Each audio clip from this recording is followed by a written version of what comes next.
आज मैं अपने किचन में आपके साथ एक बहुत ही मज़ेदार किस्म की रेसिपी शेयर करने वाली हूँ। आज मैं अपने किचन में आपको बनाना सिखाऊंगी बहुत ही मज़ेदार किस्म के सिंपल से चिकन स्पैगेटीज़। ये बनाना बहुत आसान है और बहुत मज़े के बनते हैं। बस आज की रेसिपी के लिए आपको करना ये है कि बस इस वीडियो को पूरा देखना है और उसके बाद आपने इस रेसिपी को फॉलो करना है। आप जब ये स्पैगेटीज़ अपने घर में बनाएंगे तो बहुत मज़े के बनेंगे। चलते हैं रेसिपी की तरफ। आज की रेसिपी के लिए सबसे पहले हम अपने स्पैगेटीज़ को बॉईल करने के लिए रखेंगे। पानी में मैंने तकरीबन 1 टीस्पून के करीब नमक डाल दिया है और 2 से 3 टेबलस्पून मैंने ऑयल शामिल कर दिया है।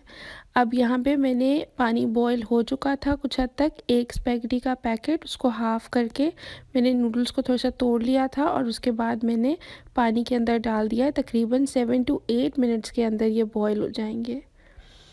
अब हम चिकन तैयार करेंगे। उसके लिए मैंने एक पैन लिया है और उसके अंदर तकरीबन 4 to 6 टेबलस्पून ऑयल शामिल कर दिया है। अब इसके अंदर हम शामिल करेंगे थोड़ा सा ज़ीरा, जो कि तकरीबन 1 टेबलस्पून के करीब होगा। आपने ऑयल को थोड़ा सा गर्म होने देना है और उसके बाद आपने इसके अंदर ये जो 1 टेबलस्पून ज़ीरा मैंने आपको बताया ये शामिल करना है और आप इसे थोड़ा सा ऐसे मिक्स करेंगे तो हर तरफ खुशबुएं फैल जाएंगी। तो यही निशानी है, बहुत मज़ेदार सा फ्लेवर हो जाएगा। इसके बाद हम इसके अंदर तकरीबन 1 टीस्पून भर के मैंने यहाँ पे गार्लिक पेस्ट डाल दिया है, लहसुन का पेस्ट। उसके बाद आप इसको हल्का सा फ्राई कर लेंगे। बस ऑयल आपका ज़रूरी गर्म ही होना चाहिए और थोड़ी देर फ्राई करने के बाद ये इस तरीके से थोड़े से बबल्स बनना स्टार्ट होंगे। तो आपने इसके अंदर अपना चिकन जो है वो आप चाहे जितना भी और जिस मर्ज़ी साइज़ की कटिंग कर लें, उसके पीसेस बना लें और आप वो इसके अंदर शामिल कर दें। अब मैं इस चिकन को इतनी देर तक फ्राई करूँगी कि इसका कलर जो है वो पिंक से बिल्कुल वाइट हो जाएगा, इस तरह से।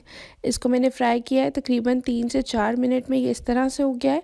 अब मैं इसके अंदर थोड़ा सा प्याज शामिल करूँगी। तकरीबन एक छोटे साइज़ का प्याज लेके मैंने उसको रफली चॉप किया है और उसको चिकन के अंदर मैंने शामिल कर दिया है। अब इस प्याज को मैं थोड़ा सा फ्राई करूँगी चिकन के साथ और इसके बाद हम अपने इस चिकन के अंदर थोड़े से मसाले शामिल करेंगे और अभी वो भी मैं आपको बता देती हूँ। अब यहाँ पे आप देख सकते हैं कुछ देर पकने के बाद थोड़ा सा चिकन ने भी पानी छोड़ा है। बस इसमें ही हम इसे पकाएंगे। 1 टीस्पून मैंने नमक डाल दिया, 1 टीस्पून मैंने काली मिर्च का पाउडर डाल दिया है और साथ ही इसके अंदर मैं हमारी जो लाल कुटी हुई मिर्च होती है, चिली फ्लेक्स जिसको हम कहते हैं, या दादरी मिर्च, ये मैंने 1 टेबलस्पून इसके अंदर ये भी शामिल कर दिया है। ये ज़ाहिर है उतनी तेज़ नहीं होती जितना रेड चिली पाउडर हमारी लाल मिर्चें होती हैं, लेकिन इससे भी बहुत मज़ेदार सा फ्लेवर आ जाता है। और कोशिश ये करनी है कि हमारा ये जो चिकन का मिक्सचर है ये थोड़ा स्पाइसी बने, क्योंकि हमने इसको अपने स्पैगेटीज़ में शामिल करना है। अब यहाँ पे मैंने उसको बहुत अच्छे तरीके से मिक्स कर लिया है, फ्राई कर लिया है। अब नेक्स्ट स्टेप है कि हम इसके अंदर डालेंगे थोड़ी सी टोमेटो केचप। चाहे तो आप चिली गार्लिक सॉस भी यूज़ कर सकते हैं, या मैं यहाँ पे ये टोमेटो केचप यूज़ कर रही हूँ।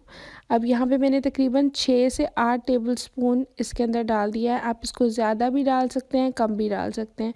और नमक और मिर्च वगैरह जो है वो भी आप अपने हिसाब से बिल्कुल एडजस्ट कर सकते हैं। अच्छा, अब हमारे जो स्पैगेटीज़ बनेंगे वो थोड़ा सा कलरफुल होने चाहिए, तो उसके लिए हम इसके अंदर थोड़ी सी वेजिटेबल्स डाल देंगे। सबसे पहले मैंने हाफ़ कप इसके अंदर बंद गोभी डाला है, 2 गाजर और 2 शिमला मिर्च को मैंने अच्छे तरीके से चॉपिंग बोर्ड पे चॉप किया है और उनको भी मैंने इसके अंदर शामिल कर दिया है। अब तकरीबन 3 से 4 मिनट में इसको मीडियम फ्लेम पे मिक्स करती जाऊंगी और साथ ही साथ हमारी ये वेजिटेबल्स जो हैं वो चिकन के साथ फ्राई हो जाएंगी। आपकी अपनी मर्ज़ी है कि आप इसके अंदर जो भी वेजिटेबल्स डालना चाहें आप अपनी मर्ज़ी से बिल्कुल डाल सकते हैं। मैंने यहाँ पे 3 वेजिटेबल्स डाली हैं, आप जितनी मर्ज़ी डालें। और यहाँ पे इसी पॉइंट पे अगर आपको थोड़ा सा और ज़्यादा फ्लेवर देना है तो आप इसके अंदर 2 से 3 हरी मिर्चें भी चॉप करके डाल दें। बस अब आपने इसको बिल्कुल मिक्स करते जाना है, हल्के हाथों के साथ, बाहर भी नहीं गिराना। और यहाँ पे आप देख सकते हैं बिल्कुल मिक्स हो गया है, तैयार है। अब यहाँ पर जी हमने देगची रखी है, इतनी ही गर्म होनी चाहिए वरना आपकी रेसिपी बिल्कुल भी ठीक नहीं बनेगी कि उसमें से धुएँ निकले।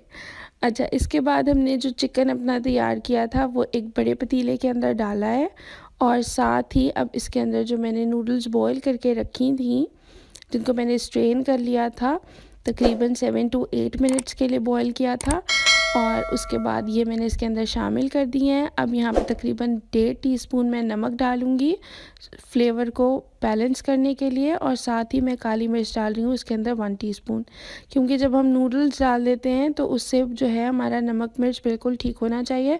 और दुनिया जहान का सबसे मुश्किल तरीन काम जो है वो है नूडल्स को मिक्स करना। बाजू बिल्कुल थक जाते हैं। लेकिन यहाँ पे अब तैयार हो जाएं आप इस रेसिपी का सबसे ज़्यादा मज़ेदार पार्ट के लिए, तो वो ये है कि मैंने एलुमिनियम फॉयल लिया और उससे मैंने एक बोल की शेप दे ली, बॉटल के नीचे रख के उसको दबाया। और साथ में मैंने थोड़े से कोयलों को गर्म होने के लिए रखा था चूल्हे के ऊपर। और जब वो हो गए हैं अच्छे से तो मैंने उनको रख दिया है इस बोल के अंदर जो ख़ुद बनाया हमने एलुमिनियम फॉयल से। और फिर मैंने इसको कवर कर दिया अपनी देगची को और चूल्हा बंद कर दिया। यहाँ पर जी हमारे बहुत ही मज़ेदार से बहुत इजी चिकन स्पैगेटीज़ बिल्कुल तैयार हैं। आप इस रेसिपी को एक दफ़ा लाजमी ट्राई करिएगा और मेरे साथ कमेंट्स में अपना फ़ीडबैक ज़रूर शेयर करिएगा। अगर आपको आज की ये रेसिपी पसंद आई है मेरे चैनल को ज़रूर सब्सक्राइब करें, वीडियो को लाइक करें, अपने फ्रेंड्स के साथ इस रेसिपी को लाजमी शेयर किया करें। मिलते हैं अब किसी नई वीडियो में किसी बहुत ही मज़ेदार सी रेसिपी के साथ। अपना बहुत सारा ख्याल रखिएगा, मुझे अपनी दुआओं में ज़रूर याद रखिएगा। अल्लाह हाफिज़।